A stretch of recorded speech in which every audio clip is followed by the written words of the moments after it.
Yung ulo.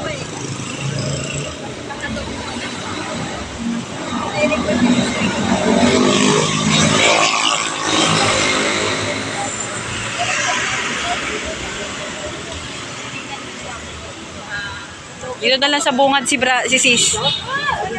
Dito po.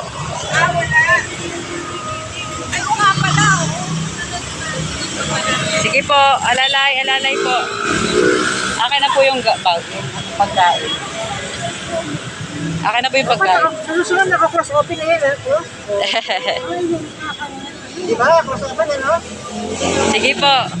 Mainit. Sige, go na po, go na. Pero alalay po ha, alalay. Dito siya eh. Eh, ganun niya rin. 1 day lang siya.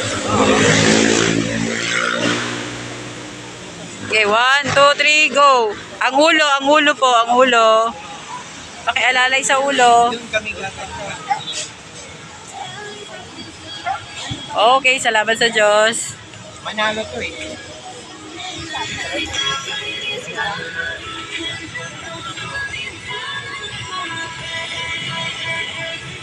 Dampa ka sa kabila.